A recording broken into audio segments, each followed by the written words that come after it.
તો આજે હું તમારા માટે લઈને આવી છું મસ્ત મજાની રેસીપી। તો આપણે આજે બનાવીશું અળવીના પાત્રા ઢોકળા। તો તમે પાત્રા તો ઘણી જાતના બનાવ્યા હશે, પણ આજે આપણે અલગ જ રીતે પાત્રા બનાવીશું। તો વિડીયોને સ્કીપ કર્યા વગર એન્ડ સુધી જરૂરથી જોજો। અને જો મારી ચેનલમાં નવા હોય તો ચેનલને લાઈક, શેર અને સબસ્ક્રાઇબ કરજો। બાજુમાં રહેલા બેલ આઇકોનને જરૂરથી ઓન કરજો, જેથી વિડીયોની નવી નોટિફિકેશન તમારા સુધી જલ્દીથી પહોંચતી રહે। તો ચાલો આપણે ઢોકળા બનાવવાની શરૂઆત કરીએ। તો આપણે પાત્રા બનાવવા માટે પાન લઈ લીધા છે, તેને સારી રીતે ધોઈ લીધા છે। હવે તો આપણે તેની નસ કાઢી નાખીશું। તો આપણે આવી રીતે પાટલો કે થાળી કે લઈ લઈએ અને તેની ઉપર આવી રીતે પાન રાખી અને જે પેલા મોટી નસ હોય તેને ધીમે ધીમે આવી રીતે છરી લગાડતા જઈશું અને કાઢતા જઈશું। ધ્યાન રાખવાનું છે ધીમે ધીમે, નહીતર પાંદડું ફાટી જશે।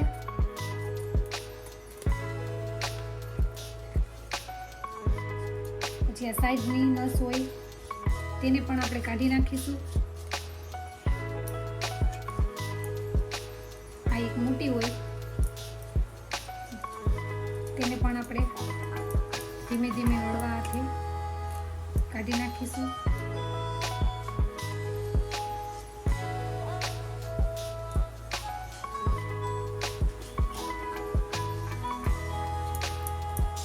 તમે જોઈ શકો છો હું ધીમે ધીમે બધી નસ કાઢી નાખું છું।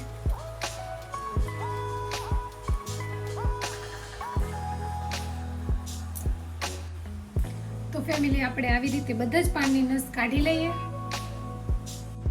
તો ફેમિલી આપણે બધા જ પાનમાંથી નસો કાઢી નાખી છે, તમે જોઈ શકો છો। તો ચાલો આપણે હવે ચણાના લોટનું બેટર બનાવીએ। તો આપણે આદુ લસણની પેસ્ટ બનાવવા માટે લસણ લીધું છે અને આદુના 4 થી 5 નાની સાઈઝના કટકા લીધા છે। આ બધું આપણે વાટી અને પેસ્ટ બનાવી લઈએ। તો બેટર બનાવવા માટે આપણે સૌપ્રથમ ચણાનો લોટ લેશું। આપણે 2 વાટકી જેટલો ચણાનો લોટ લીધો છે।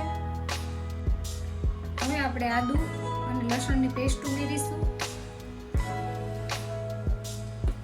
આ લીલું લસણ છે અને કોથમીર સુધારેલી। હવે આપણે મસાલા કરીશું, માટે આપણે સ્વાદ અનુસાર નમક ઉમેરીશું। અડધી ચમચી હળદર નાખીશું, અડધી ચમચી હિંગ નાખીશું, લાલ મરચું પાવડર ઉમેરીશું 2 ચમચી જેટલું, 2 ચમચી જેટલું ધાણા જીરું પાવડર ઉમેરીશું। ગળાશ માટે થોડી ખાંડ ઉમેરીશું। અડધો લીંબુનો રસ નીચોવીશું। આપણે બીયા પેલા કાઢી લીધા છે। તો બધા મસાલા થઈ ગયા છે। હવે આપણે બેટરને મિક્સ કરી લેશું। આપણે થોડું થોડું પાણી ઉમેરવાનું છે, એક સાથે બધું પાણી નથી નાખી દેવાનું। જરૂર લાગે તેમ થોડું થોડું પાણી ઉમેરીશું, નહીતર બેટર પતલું થઈ જશે। આપણે થીક બેટર રાખવાનું છે, જેથી પાંદડામાં સહેલાઈથી ચોંટી જાય।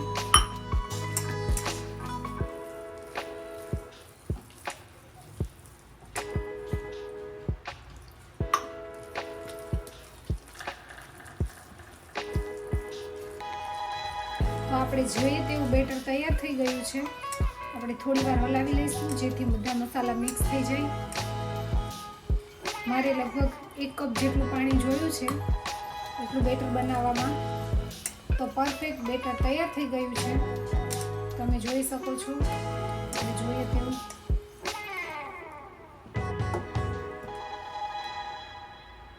આપણે થાળીને તેલથી ગ્રીસ કરી લીધી છે। હવે આપણે આવી રીતે પાંદડું રાખી અને આવી રીતે લોટને સ્પ્રેડ કરતા જઈશું। બધી બાજુ સ્પ્રેડ કરી દઈશું મસાલો।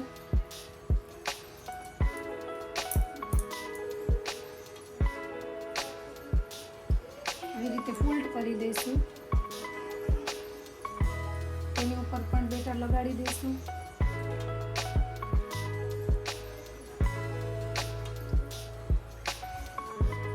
બીજું પાન આવી રીતે મૂકીશું।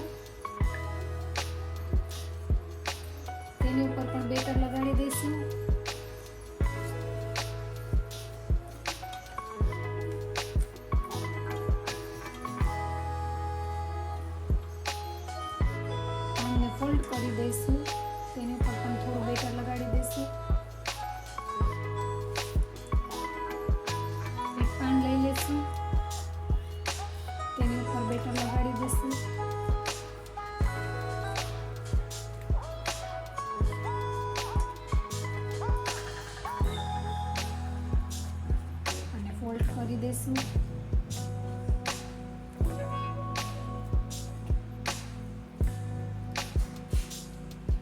પછી આવી રીતે રોલ વાળી લઈશું પાનનો.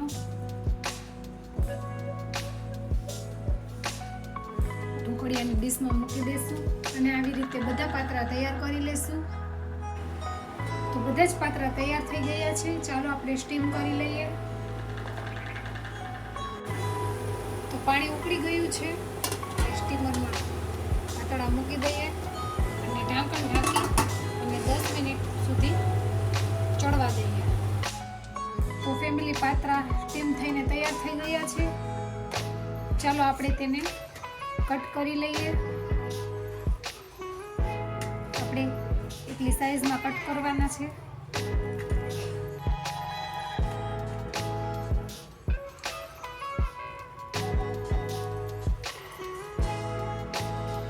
હજુ ગરમ છે.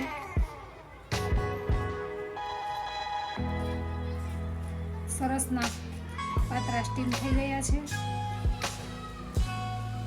તો આવી રીતે બધા પાત્રાને આપણે સુધારી લઈએ.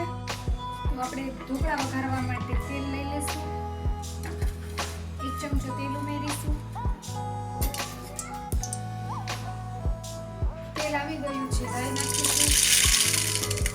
રાઈ ફૂટી ગઈ છે. જીરું ઉમેરીશું. ત્યારબાદ 1 ચમચી સફેદ તલ નાખીશું. લીંડાના પાન ઉમેરીશું. ત્યારબાદ સુધારેલા ઢોકળા ઉમેરીશું.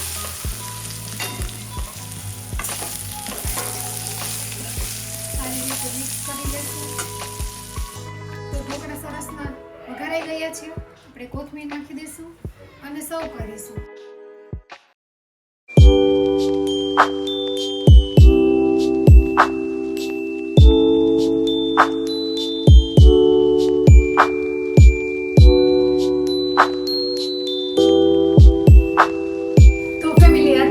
ઢોકળાની રેસીપી તમને કેવી લાગી તે કોમેન્ટ કરીને જણાવજો. અને જો હજી સુધી મારી ચેનલને સબસ્ક્રાઇબ ન કરી હોય તો સબસ્ક્રાઇબ કરી લેજો. તો મળશું આવી નવી રેસીપી સાથે. આવજો. જય સોમનાથ. Bye bye.